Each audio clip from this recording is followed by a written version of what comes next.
welcome to Men's Style Fashion.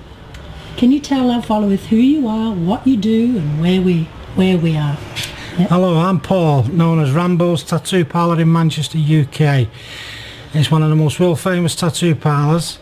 It's the longest established tattoo parlour in Manchester, and I am a person who not just loves tattooing, I love the history and the art of tattooing. I run one of the world's biggest tattoo museum and collections.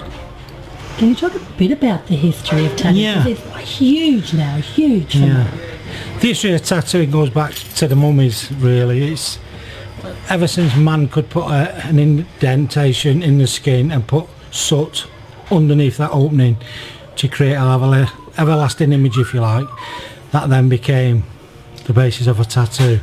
And in the 1690s, Captain Cook on his voyages came back to the UK after all his travels, was interested by all these Maori tattooed faces, and the history's just been there ever since.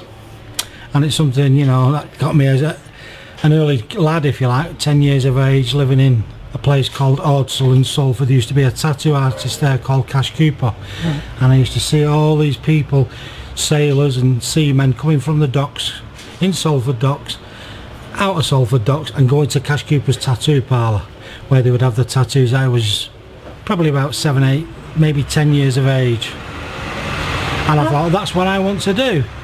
And here I am 10 years later. For a 17. tattoo artist, you don't have many on you. Well, it's not about what you have on you, is it? It's about what's inside.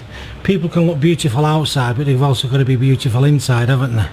And I think I'm a beautiful person inside. I have the knowledge, I have the passion, I have the urge to want to do tattoos. Musicians don't go around walking with a trumpet stapled to their ear and a guitar. Well, you don't need to display, you know, who you are in your profession. Like, you're a photographer, but you don't walk around constantly with images of cameras on your jacket, do you? You know who you are, you don't have to. But I do like tattoos, and I do have a few tattoos, you know.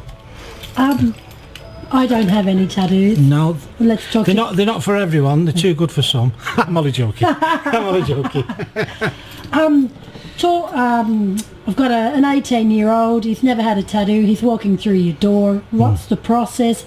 How does he get that permanent, you know, tattoo? Yeah. Well, the thing is, if he comes through the door, he's got to know what he wants when he comes in. You can guide them.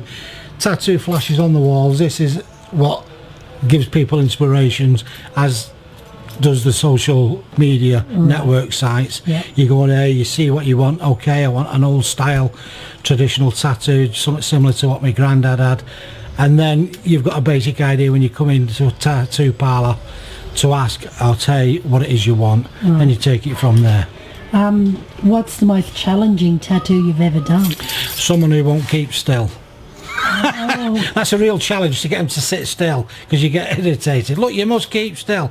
That was my bit of humour there. Okay. Most challenging tattoo artistically is something that pushes the boundaries for me, that I really want to do, and it's not an everyday thing. Right. You know, and I've had moments like that over my 30 odd years as a tattoo artist. Okay. Females? A lot of females coming through the door? Yeah, females. I've been doing females ever since the 80s, you know. Right.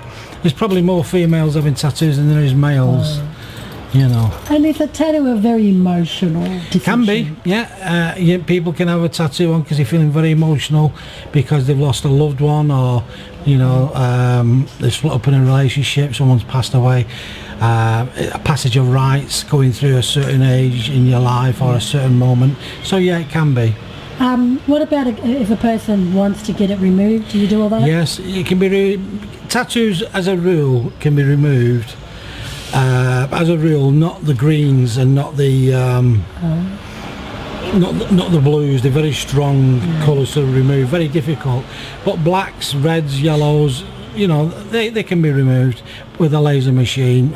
We do the removals as well.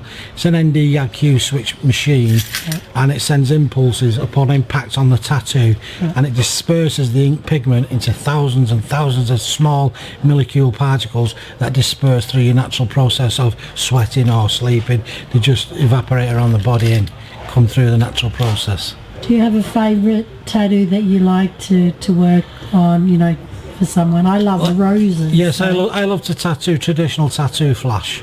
That's Can you explain what that means? old traditional tattoo flash is things like swallows, roses, anchors, daggers, stuff that never really dates. You've had fashions come and go, but at the moment all this Sailor Jerry style tattoo designs has come full circle and they're doing them again.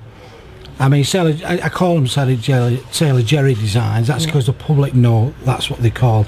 But if you go back 100 years, you will find it's a lot of migration from Europe that went to America, who took all their trade with them and all their skills. People like Ben Corday, he's an Englishman, he went over there, and lots of English names like William Grimshaw, he was English, he went over there.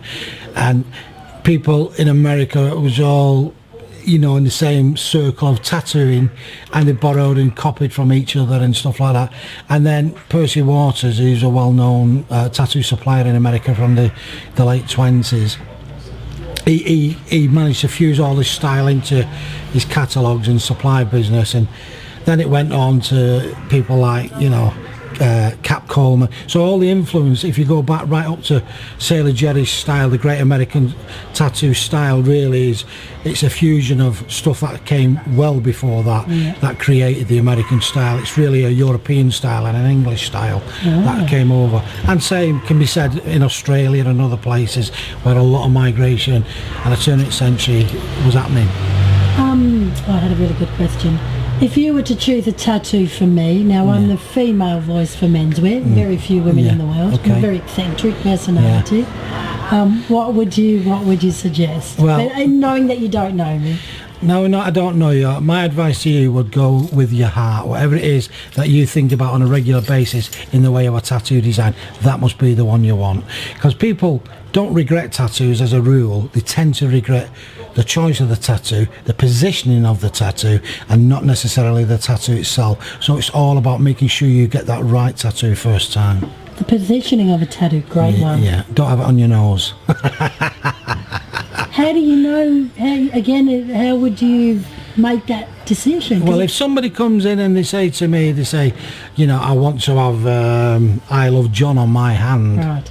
That is something that is 9 times out of 10 could go tits up, if you pardon the French, because tattoos last for life. Unfortunately, relationships don't. In every career we have a David versus Goliath moment. What's yours been?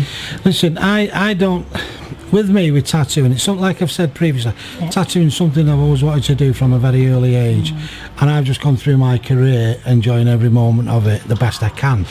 There is competition that crops up, but you know, I'm not bothered about competition. At the end of the day, I'm secure and solid in my being that I am who I am, happy who I am. I have nothing to prove. So if people want to talk about me in a bad way, at least they're talking about me. Okay. Don't be shy, have a try. Woman there with a camera in the air. Thank you very, very much. You've enjoyed the conversation. I've loved it. You've taught me so much. Yes. And I'm still on the bench with the tattoo. That's okay. The thing that, I've 3 years, a rose on my rib. Yeah. Why do you think I'm choosing the rib? Well, it's a popular position, and women want to maybe have a tattoo there that they can know in their own mind they've had it there for them and not to publicly display, as in the case of someone putting it on their hand or their neck. That is something that is on 24-hour display. So, you know, you may just want to show that there, and you know that tattoo's there, and you know you've got that.